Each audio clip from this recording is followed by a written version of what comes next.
Hello friends, இன்றைக்கி நம்ம பார்க்க போகிறது கோகனட் பர்ஃபி. இதுக்கு ஒரு மீடியம் சைஸ் தேங்காய் தேவைப்படும். அதை நான் வந்து துருவிட்டு 2லேருந்து 3 கப்பு துருவின தேங்காய் தேவைப்படும். இதுக்கு நான் வந்து தேங்காய் சில்லாக வெட்டிக்கிட்டு மிக்சியில் ஒரு அடி அடிச்சிங்கன்னா இந்த மாதிரி பூ போல் வந்துடும். பாருங்கள், நல்லா கையில் திருவின மாதிரி நல்லா பூ போல் வந்துடுச்சு. நல்லா அடி கனமுள்ள பாத்திரம் எடுத்துக்கோங்க. அதில் நம்ம துருவின தேங்காய் 2லேருந்து 3 கப்பு இருக்கும். அதை நல்லா எண்ணெய் விடாமல் லைட்டாக ஃப்ரை பண்ணிக்கோங்க. தேங்காய் பூவில் உள்ள அந்த ஈரப்பதம் கொஞ்சம் நல்லா விட்டு உருந்தால வரும்.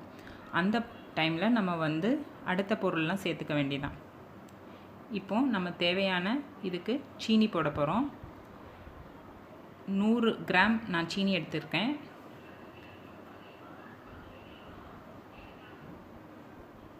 1லேருந்து 2 டேபிள் ஸ்பூன் பால் ஊற்றிக்கோங்க.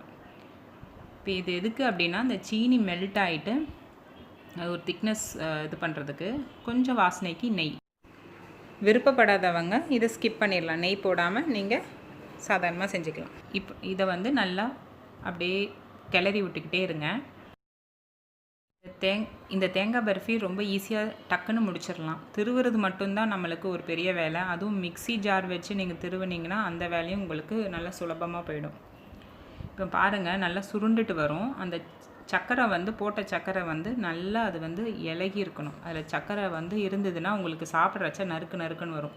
அதனால் கிண்டிகிட்டே இருங்க, இல்லைன்னா அடி பாத்திரம் அந்த அடி வந்து பிடிச்சிரும். ஸோ கொஞ்சம் கொஞ்சமாக கிளறி விட்டுக்கோங்க. புதுசாக செய்கிறவங்க லைட்டாக அந்த சிம்மில் மீடியம் ஃப்ளேமில் வச்சுக்கோங்க.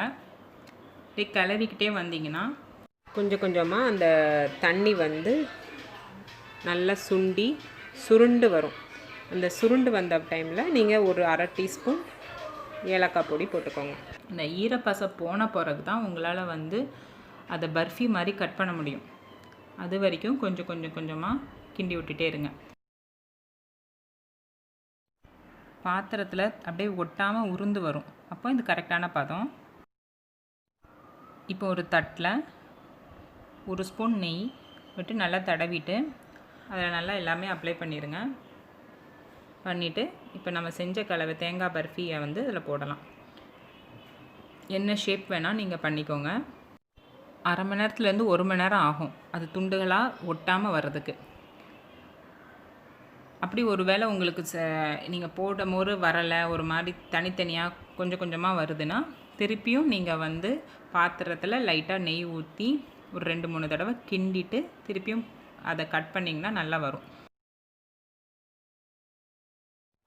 நல்லா ஆறின பிறகு நீங்கள் கத்தியை வச்சு உங்களுக்கு வேண்டிய ஷேப் போட்டு சாப்பிட வேண்டியதான்.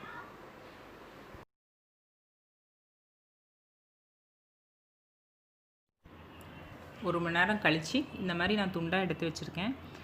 இது ரொம்ப டேஸ்ட்டாக இருக்கும். ட்ரை பண்ணி பாருங்கள். உங்கள் ஃபீட்பேக்கை கமெண்ட்டில் போடுங்க.